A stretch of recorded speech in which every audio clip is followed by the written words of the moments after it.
Ayub bag صاحب یہ بتائیے کہ ہمارے پرائم منسٹر صاحب نے ایک امریکن ٹی وی کو انٹرویو دیتے ہوئے جب ان سے سوال کیا گیا کہ آپ امریکہ کو افغانستان کے حوالے سے فوجی اڈے جو ہے وہ دے رہے ہیں، اس کی سہولت دے رہے ہیں، تو ہمارے پرائم منسٹر صاحب نے کہا کہ ایبسولوٹلی ناٹ۔ یہ بڑا کیٹیگوریکل جواب تھا جو عام طور پہ ہمارے حکمرانوں کا وہ نہیں رہا۔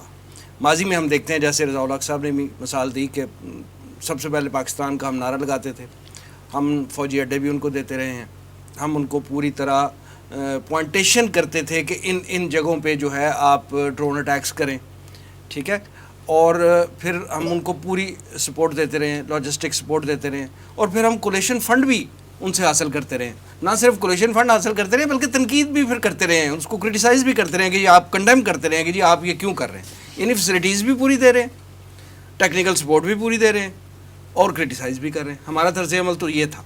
ان حالات میں ہمارے پرائم منسٹر صاحب کا اتنا کیٹیگوریکل سٹانس کیسا ہے؟ دیکھیے، یہ جو عمران خان نے کہا ہے ایبسولوٹلی ناٹ، میں یہ سمجھتا ہوں کہ تھوڑی سی مثالیں دوں گا۔ بڑے افسوسناک معاملہ ہے، جب ایبٹ آباد پر حملہ ہوا اسامہ بن لادن کو بقول امریکہ کے، میں نہیں اس بات کو مانتا کہ اس حملے میں انہوں نے اس کو شہید کر دیا۔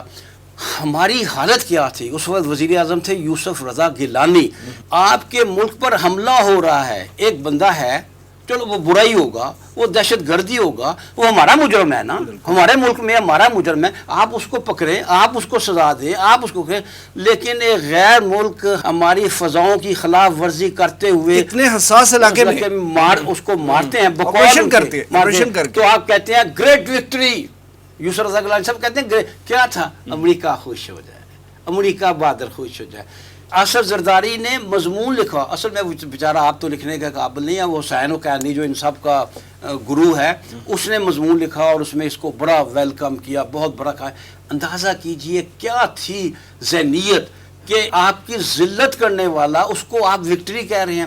پھر اسی طرح آپ دیکھ لیجئے کہ جولائی 18 کے بعد آج تک کوئی ڈرون حملہ نہیں ہو۔ اس کی وجہ کیا ہے؟ پہلے ڈرون حملے واقعتاً آن ریکارڈ ہے یوسف رضا گیلانی کہ آپ ڈرون حملے کریں، ہم پارلیمنٹ میں شور مچائیں گے، لیکن آپ اس کی بالکل فکر نہ کریں اور ڈرون حملے کرتے چلے جائیں۔ 453 ڈرون حملے پاکستان کے اندر ہوئے۔ ایوب بیگ صاحب یہی وجہ ہے نا، یہی طرز عمل امریکنز کے پیش نظر تھا، اس لیے جب اس انٹرویو لینے والے نے عمران خان صاحب سے کہا، یہ بات کی، عمران خان صاحب نے اسے جواب دیا ایبسولوٹلی ناٹ، تو اس نے کہا سیریسلی؟ وہ حیران ہوا۔ حیرت نظر آ گیا کہ پاکستان کا، دیکھیے بدقسمتی ہے اس قوم کی کہ یہاں ایسے لیڈر آئے کہ ایک بدبخت امریکی نے کہا کہ پاکستانی تو ایسی قوم ہے جو پیسے کے لیے اپنی ماں بیچ دیتی ہے۔ یہ ایک امریکی نے کہا تھا نا، کیوں کہا؟ اس طرح کے معاملات کریں جب ہمارے حکمران اس طرح پیش آئیں گے کہ ایک اگر وائٹ ہاؤس سے ایک کلرک کی کال آ گئی ہے تو ہمارا پرائم منسٹر کرسی کے اوپر کھڑا ہو گیا ہے، یہ حالت تھی۔ تو اس کو بدلنے کی ضرورت تھی، اللہ کا شکر ہے کہ اس کو بدلا گیا اور اس کو قائم رکھا جائے۔ البتہ میں یہ ضرور کہوں گا کہ جب مشرف نے جو کچھ کیا تھا، ظلم کیا تھا اس قوم کے ساتھ، آج کے حالات عمران خان کے لیے اس حوالے سے کچھ بہتر تھے، اس میں کوئی شک نہیں ہے۔ اس وقت چین بیک پہ نہیں تھا، آج چین بیک پہ رہے، لیکن اس کے باوجود میں سمجھتا ہوں مشرف نے جو کچھ کیا اس سے قوم کو ذلت اٹھانی پڑی۔ لیکن سر عمران خان صاحب کے پیش نظر سابقہ جو ہمارے تجربات ہیں، جو ہم نے یہ اس طرح کی سپورٹ دے کے امریکہ کے ہلائی بن کے ہم نے جو قربانیاں دی ہیں، 70,000 جانیں جو ہیں ہم نے قربان کی ہیں۔ آج تک 30 لاکھ سے زائد جو ہیں افغانی ہمارے مستقل مہمان بنے ہوئے ہیں پچھلے 40 سال سے، ٹھیک ہے جی۔